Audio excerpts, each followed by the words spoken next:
And somebody asked me, how did this crowd get to be so big tonight? And the answer is, nobody's going to be asked for money.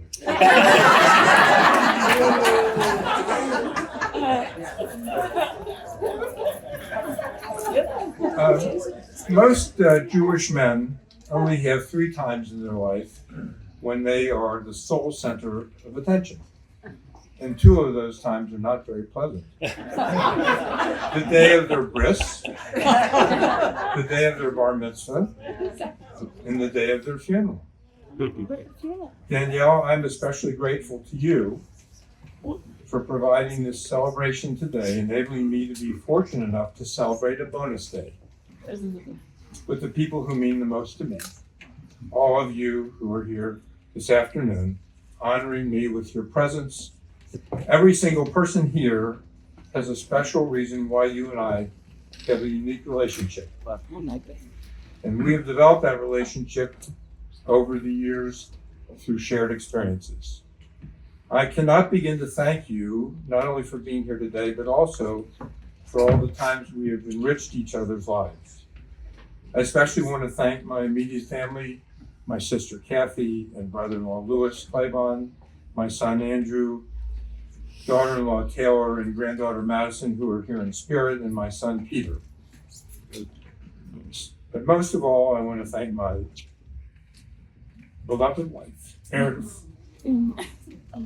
who has weathered many storms but exulted in even more spectacular sunsets and rainbows in our fabulous 50 years together.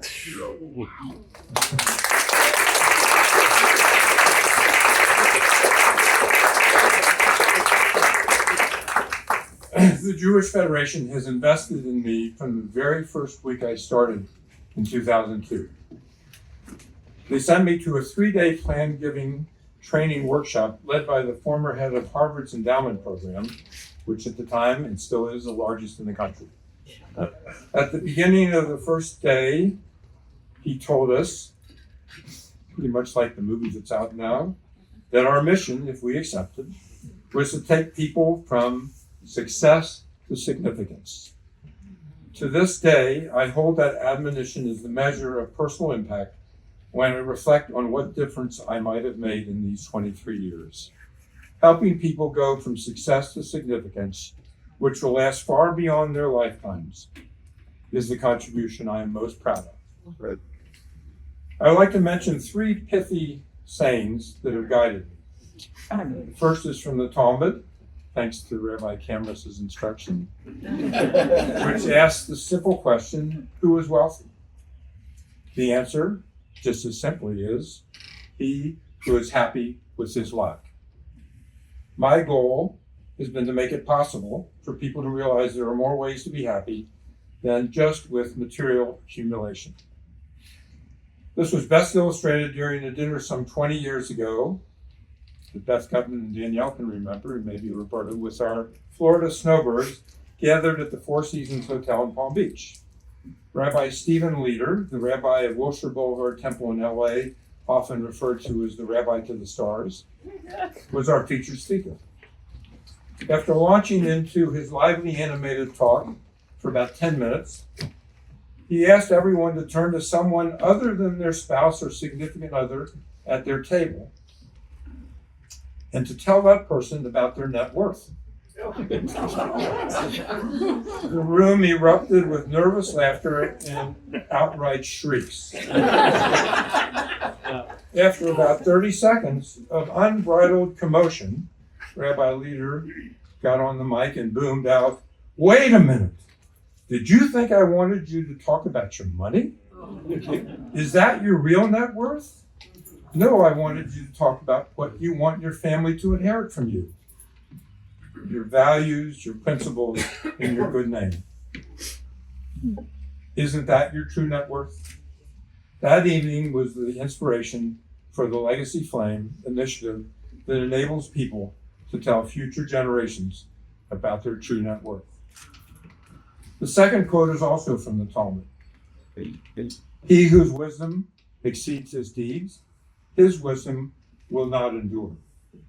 However, he whose deeds exceed his wisdom shall endure. This has motivated me to work on projects that will endure, such as Create Your Jewish Legacy, The Legacy Flame, Voices of Giving, Gift Annuities, Ethical Wills, and many other things that I was privileged to be part of. Lastly, I would like to cite a quotation, which is a little puzzling when you first hear it, so listen closely, describing why I have found so much fulfillment these past years. It goes like this. The less time that elapses from when you are doing something that you really enjoy and to the time that you die, the less time you have been old. As long as I was enjoying my time gaining the trust of people like all of you here tonight, I never felt like I was getting old. That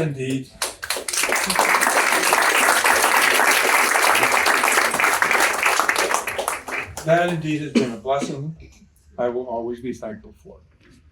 And actually, two of my youngest friends are here tonight that epitomize that saying. One who is 92 and done more for this city probably than anybody I know philanthropically. All he wanted to talk about to me yesterday was the birdie he just had. And another who's going to be 97 in about a month or so. All he's excited about is the new electric car that he's driving there. These are the youngest people I know.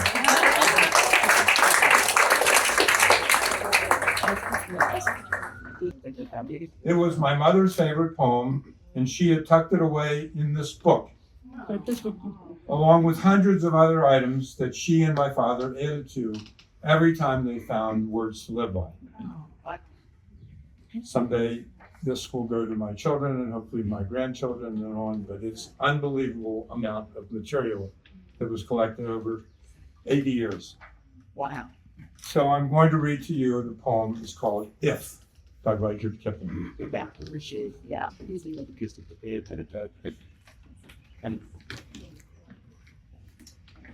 If you can keep your head when all about you are losing theirs.